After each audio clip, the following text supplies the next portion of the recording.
जबरी चोरी करणारे आणि बस प्रवासादरम्यान प्रवाशांच्या मौल्यवान वस्तूंची चोरी करणाऱ्या गँगला गुन्हे शाखा घटक 1नं अटक केली आहे.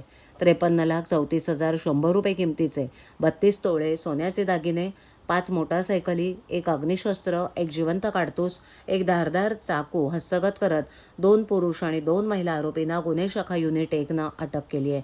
ठाणे परिसरात जबरी चोरी आणि प्रवाशांच्या मौल्यवान वस्तूंच्या चोरीच्या घटनेत वाढ झाल्यानं पोलीस सहआयुक्त पंजाबराव उगले, पोलीस उपायुक्त अमरसिंग जाधव, सहाय्यक पोलीस आयुक्त शेखर बागडे यांच्या मार्गदर्शनाखाली वरिष्ठ पोलीस निरीक्षक सचिन गायकवाड, पोलीस उपनिरीक्षक प्रकाश शिरसाट आणि त्यांच्या पथकानं अहोरात्र प्रयत्न करून कौसामुंब्रा येथील आरोपी सौद सिराज खान, कळवा पूर्व ठाणे येथील स्वप्नील माधवानी यांना अटक केली आहे. तर मुलुंड वडारवाडा येथील महिला आरोपी संगीता पिटकर आणि गव्हाण मुलुंड येथील संगीता पिटकर यांना अटक करण्यात आली आहे.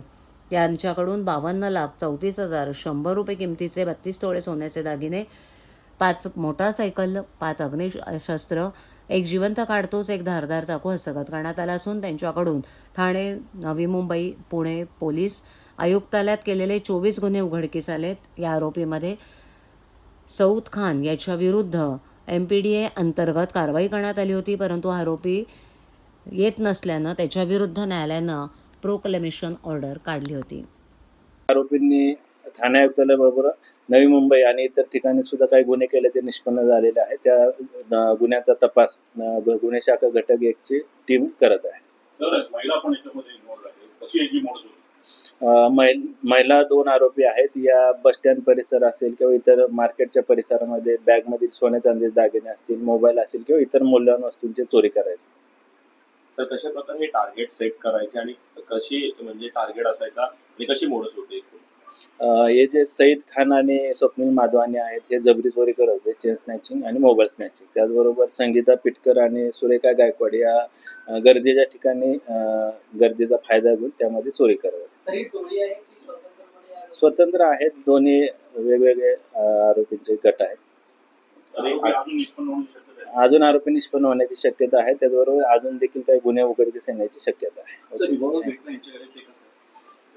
या आरोपीनं पुरी चोरी, जबरी चोरी, त्याचबरोबर मारामारी, खुनाचा प्रयत्न असे 12 आणि 10 गुन्हे स्वप्नील आणि सईद खानवर दाखल आहेत. त्यामध्ये त्यांनी यापूर्वी चाकू त्याचबरोबर इतर शस्त्रांचा देखील वापर केलेला आहे. त्यांच्याकडून हा अग्निशस्त्र फायरआर्म जप्त करण्यात आला. सईद खानवर एकूण 12 गुन्हे दाखल आहेत यापूर्वीचे. चोरी, जबरी चोरी, मारामारी, खुनाचा प्रयत्न आणि स्वप्नील माधवानीवर 10 अशाच प्रकारचे गुन्हे दाखल आहेत. ठीक आहे, हिंदीमध्ये.